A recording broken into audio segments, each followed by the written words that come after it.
Hello, my name is Richard Spaide. I'm from the Vitreous Retina Macula Consultants of New York. This presentation is a brief introduction to optical coherence tomography angiography. There is a large review paper concerning this topic available from Progress in Retinal Eye Research. It's online and it's open access. For the last 60 years, fluorescein angiography has been the primary way in which we investigate the retinal vasculature. In fluorescein angiography, we inject fluorescein, we excite the fluorescein. Fluorescein's great at fluorescing, and then we record it by taking photographs of the resultant fluorescence. The retina is thin and transparent. You'd expect that we should be able to see all of the blood vessels in the retina. But if you look at a fluorescein angiogram, one thing you could say is, where's the radial peripapillary capillary network? And you can see it's not visible. We know about the radial peripapillary capillary network starting chiefly from the work of Paul Henkind in the 1960s, where he started giving injections to cats at first and then later other animals with India ink because he couldn't see it with fluorescein angiography, but he could see the radial peripapillary capillary network with this India ink preparation. And eventually had to make drawings by hand because there's no other way to record the total network of these vessels. We also know from histology there's an intermediate and deep capillary plexus, but if you look at a fluorescein angiogram, sure doesn't seem that we can see them either.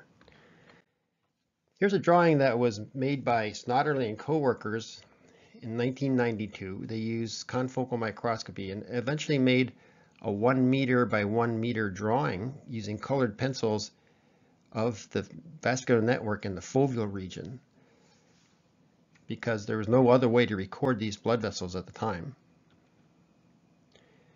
Mostly because the deep plexus is not visible on fluorescein angiography. So fluorescein angiography seems so simple. You inject a contrast agent that's very good at fluorescing, but when you inject it, you can't see a lot of the layers in the retina that are important in disease. But this mode of imaging has formed the basis for medical retina. Optical coherence tomography is a way that we can image many different layers of the retina, and conceivably could image retinal blood flow as well. You recall that light travels in a wavefront and can reflect off of different surfaces. If you have a stationary object, that reflection stays relatively constant over time. If you have an area of blood flow, the reflections from the blood cells change over time. Here's a series of photographs that I took of water flowing down a trough near a barn. If we take those photographs and stack them up, and then look through that stack of pictures and look for the variance at each given location, we would have areas where there's very low variance because there's not much motion, and we'd have areas where there's higher variance where there is motion. You get a picture that looks something like this, in which high variance is rendered white, low variance is rendered black. So we can see that some of the leaves were blowing in the wind, and you can see they're white.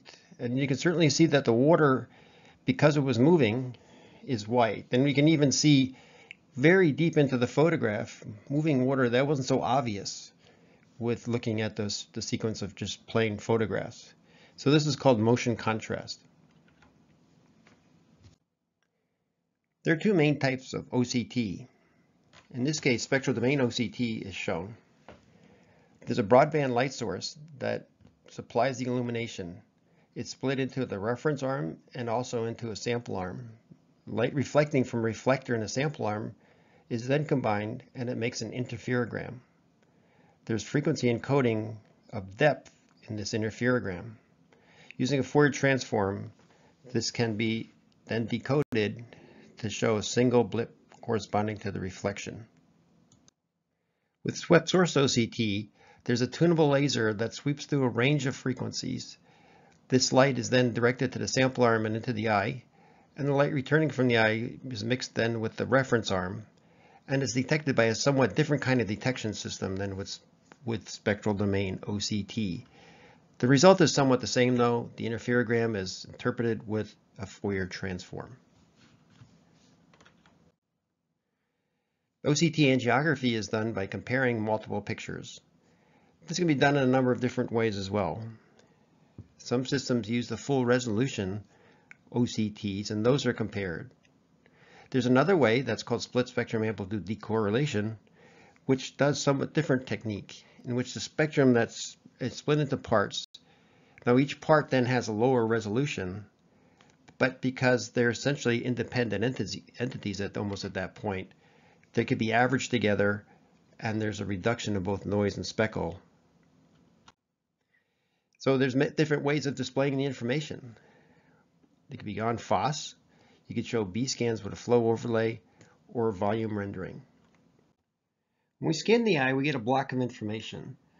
There are 3 dimensions to this information. To show an on-FOSS image of one of the vascular networks, we select the region corresponding to the slice of retinal anatomy and then project that onto a plane. With maximal intensity projection, we use the brightest pixel from each one of those columns to make the on-FOSS image. You can select whatever plane you like to get the blood vessels contained within that region. With this layer selectivity, we can look at the superficial plexus, the intermediate capillary plexus, and the deep capillary plexus. Here is a fluorescein angiogram. It's actually a pretty high resolution fluorescein angiogram. You get the idea maybe some of the radial peripapillary capillary network is visible, but here with OCT angiography you can see that it's exquisitely visible. The radial peripapillary capillary network is of interest for a variety of diseases, particularly for glaucoma. The nerve fiber layer has a high metabolism, and this may help us in the diagnosis and evaluation of patients with glaucoma. This picture is from the early days of OCT angiography, in which numerous 2x2 images were all patched together to make this large map of the radial peripapillary capillary network. Okay, here's some more photographs from an iPhone. You can see there's water dripping down this like plastic lid of thing, and the light hits the water flowing down, but the light also goes through the deeper layers. If we take that stack of images, look for the variance at each level or at each pixel present in the image, we can make an image somewhat similar to what I showed earlier. Where the water was flowing, there is a variance. So we can see the flow of the water. But the transmitted light reflected off the white paper below, and it made almost like a transmitted image of water. And we call that a projection artifact. The retinal pigment epithelium is good at reflecting infrared light. So when light goes through the retina, it also goes through the retinal blood vessels. That light gets modulated by flow in retinal blood vessels, and then it hits the RP and gets reflected, and we get the idea of changing light from the level of the RP. And using a motion contrast method, then we would think that there's blood flow at the level of the RP. This image shows from a slice of the superficial retina the superficial vascular plexus. If we look down at the level of the RP, we get an image that almost looks the same because of the light reflected at the level of the RP. This is projection artifact. There's many different techniques to remove projection artifact. Some are as simple as just subtracting images from an upper layer from a lower area, and some are more complex where each individual A scan is evaluated. Now, motion contrast is looking for changes or variation in the image that occurs because of blood flow. But if the patient just moves their eye, there would be a large decorrelation as well. So movement of the eye can cause areas of increased variance or decorrelation. During the scan process, this eye moved many times, as revealed by the many white lines seen both vertically and horizontally. We can make color maps that are overlays that show changes in color in relation to the number of bright pixels in the image. The artifacts, though, would be interpreted as blood flow. Here's a comparison of one image showing lots of motion artifact versus another with no motion artifact. There are fewer white pixels in the image on the right, and consequently any metric that looks at white as representing blood flow would be lower in the image on the right than the one on the left. Once again, there are many methods to remove motion artifact. Some of these involve improved eye tracking and can also include blanking lines when there's high levels of decorrelation. Segmentation artifacts can also occur. Many manufacturers segment the foveal circulation incorrectly. The segmentation algorithms may break down if the retina is too thick, too thin, or has an abnormal shape. Take, for example, this eye with diabetic macular edema. I wanted to look at the deep capillary plexus, but notice the meandering course that this segmentation slab has. The resultant en face image really shows blood vessels from a number of different layers. Some segmentation artifacts are difficult to fix. Many of the segmentation strategies were derived from normal eyes, and when looking at abnormal eyes, they don't really apply. Normal eyes can vary a few different ways, but there's an infinite number of ways that an eye can be abnormal. The segmentation techniques typically are derived from classic image processing techniques with segmentation. However, newer possibilities exist for machine learning. They can be taught on normal eyes, but they can also be taught on a number of abnormal eyes as well. OCT angiography has been invaluable in teaching us about complex macular disease, particularly macular neovascularization. There's a subtype of macular neovascularization now called type 3 neovascularization that was originally described by Emmy Hart in 1996 along with her co-workers, and they called that deep retinal anomalous complexes. Notice that there's blood vessels from the retina descending down to feed a neovascular complex, and there's blood vessels that come back up to be drained by the retinal vasculature as well. The same entity was called retinal angiomatous proliferation by Iannuzzi in 2001. Notice that there's basically one blood vessel going down feeding the network, one blood vessel coming back draining the network. Curiously though, the authors showed hundreds of blood vessels descending down into a lesion that would proliferate in many different layers of the retina, including proliferating out of the retina into the vitreous cavity. This kind of idea continued over many papers.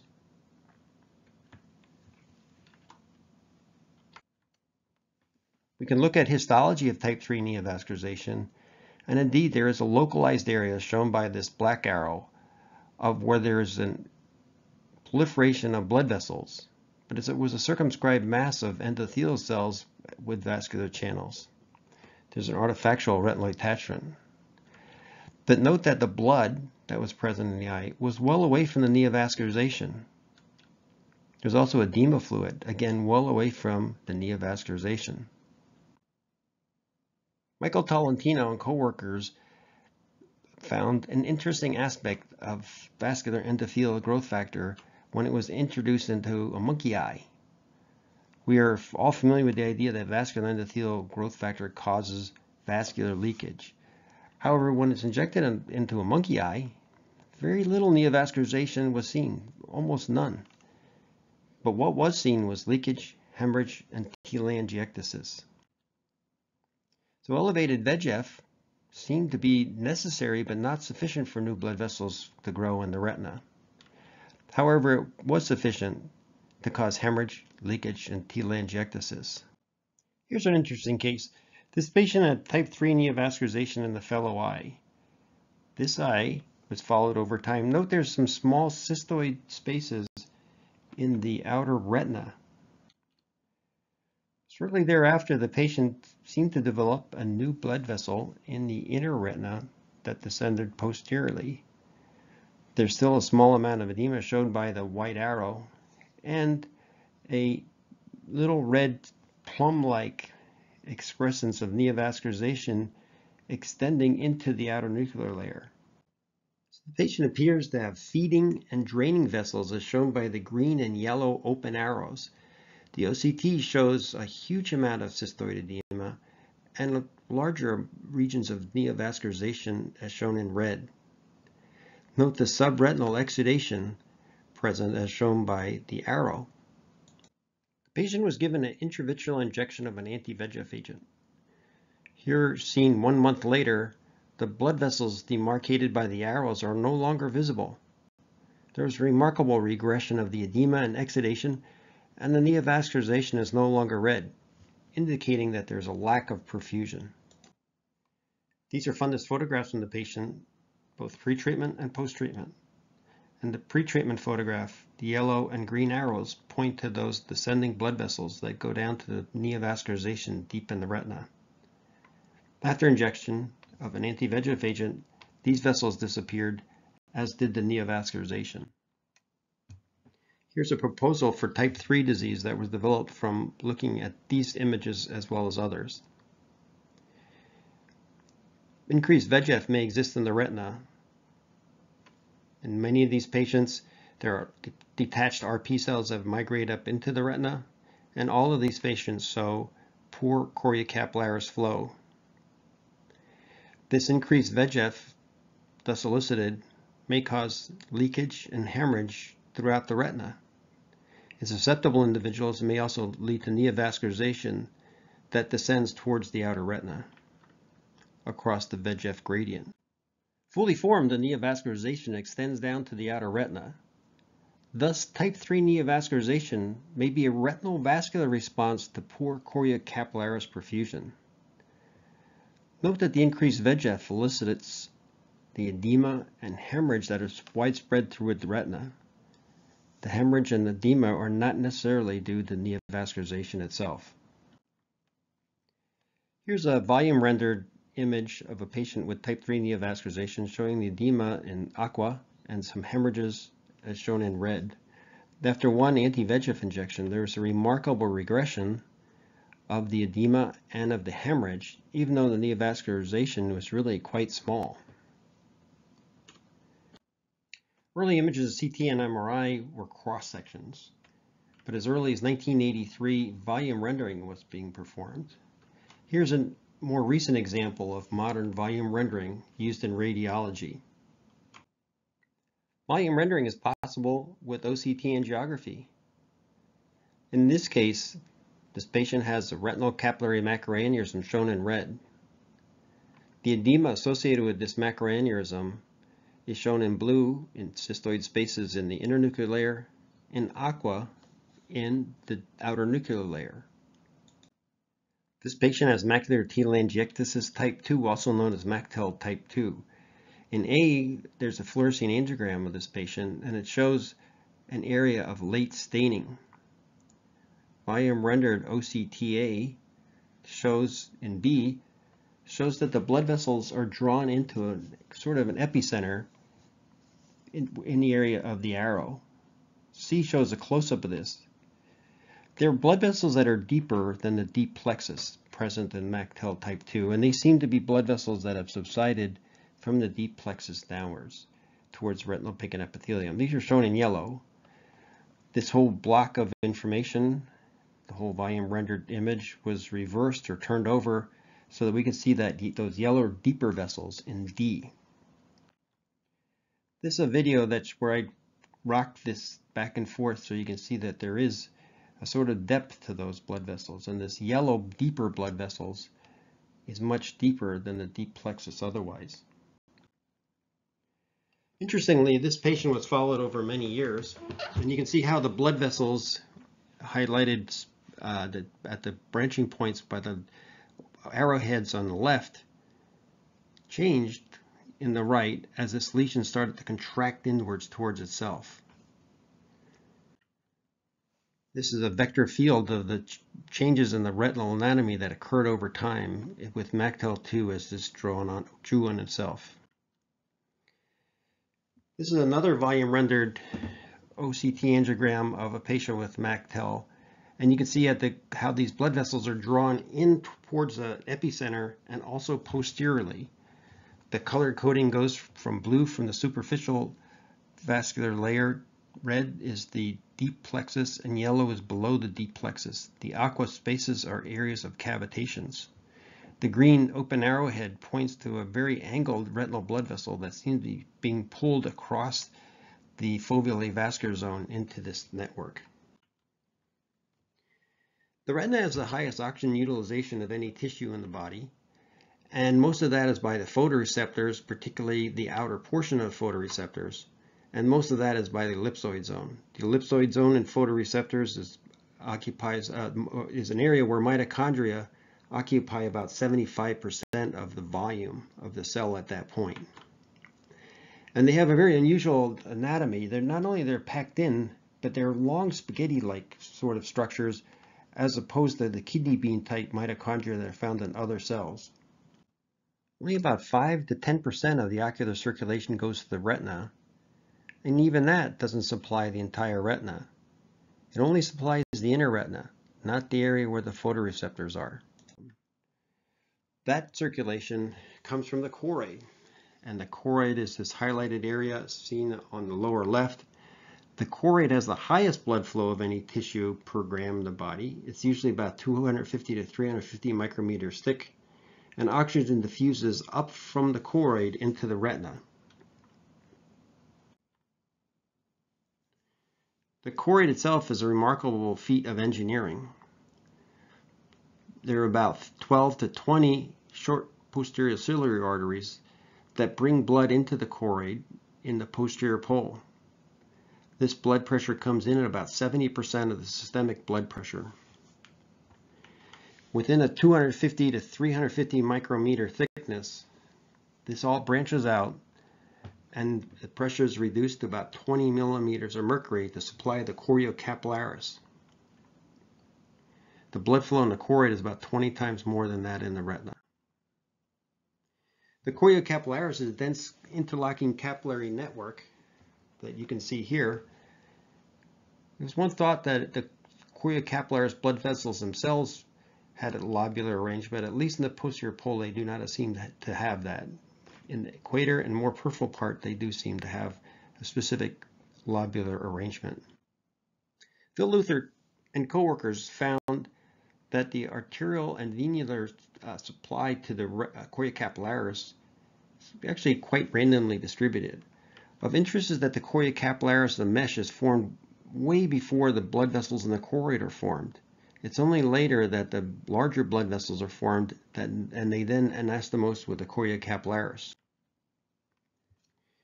The choriocapillaris is extremely difficult to image. It's a single layer of capillaries underneath the retinal pigment epithelium. Recall that the retinal pigment epithelium is filled with melanosomes that block light and scatter light.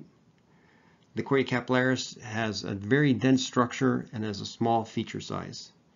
When you try to do dye-based angiography, there's very rapid sequence fulfilling of dye into the choriocapillaris. And at least with fluorescein, there's almost immediate leakage and staining, and you can't see the blood vessels.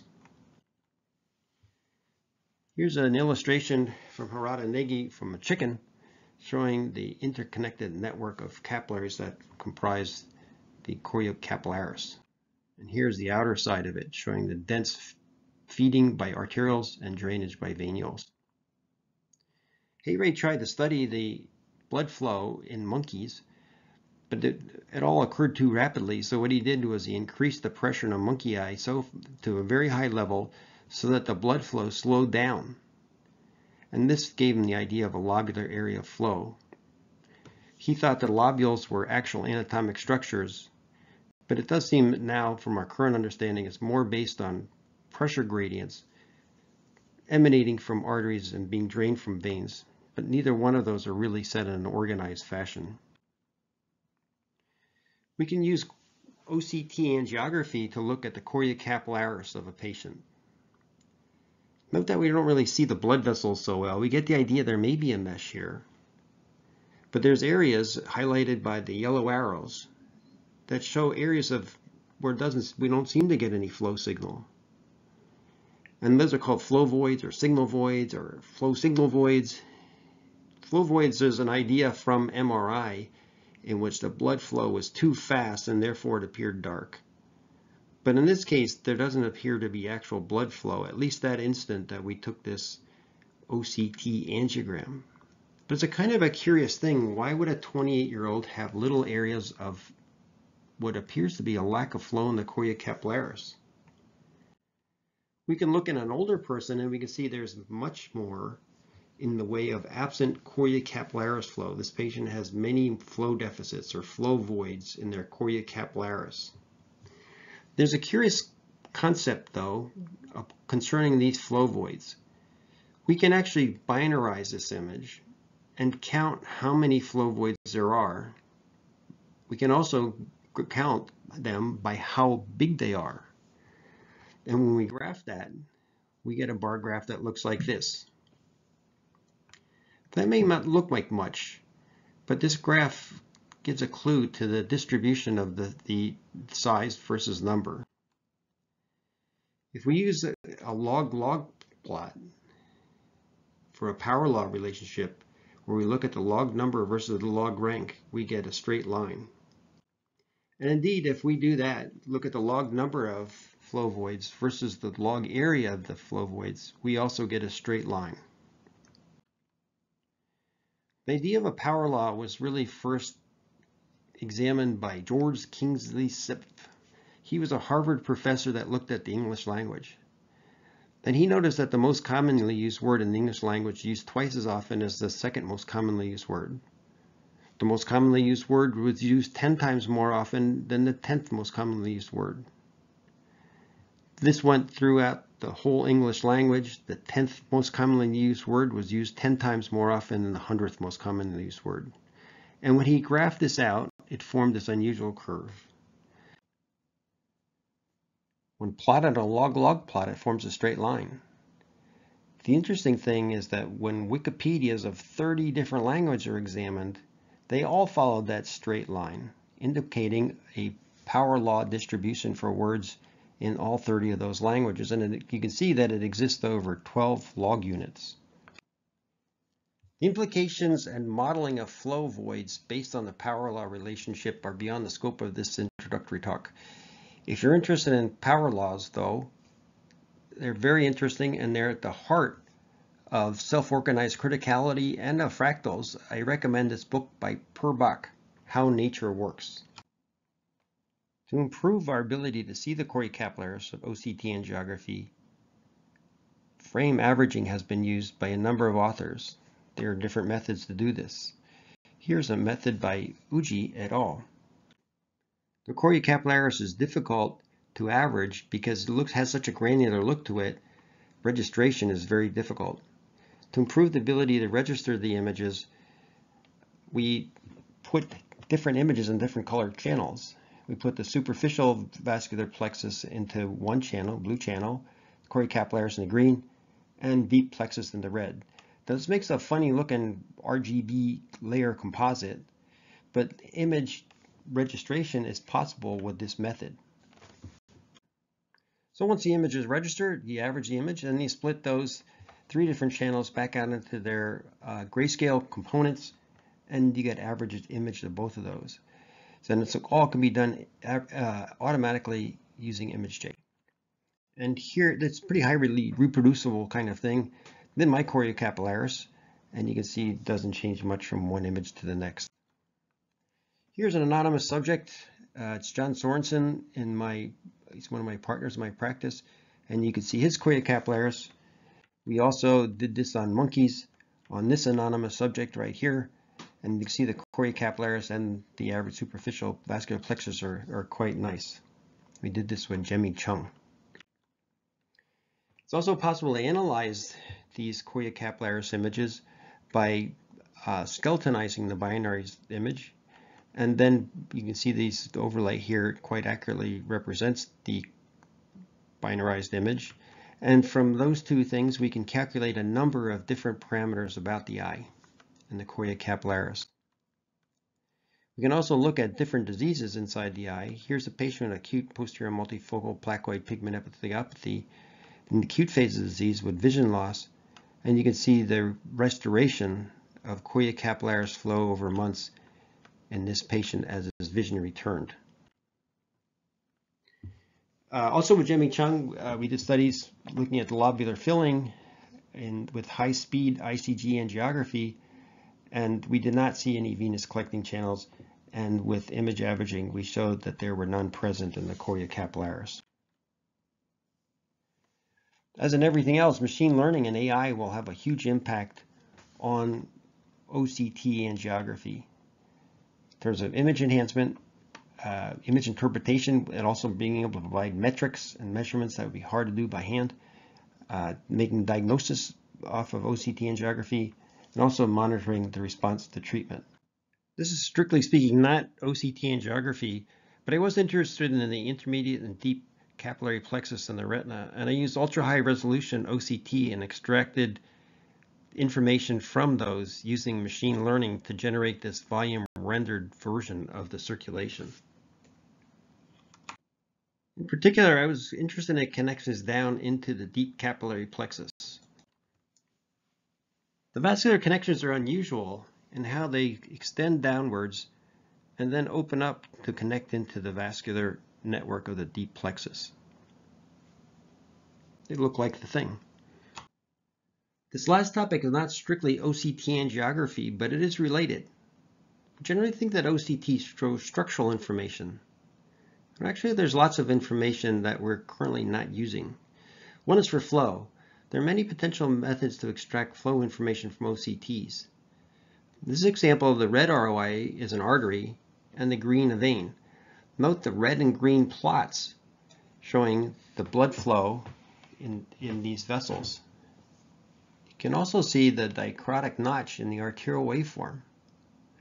Like I said, there's many ways to extract this information. It just wasn't, people just didn't start doing it, but I think this is going to be a very popular topic in the near future. You don't need a ultra high speed OCT. You don't need Vista or anything else like that. It can be done with a regular OCT.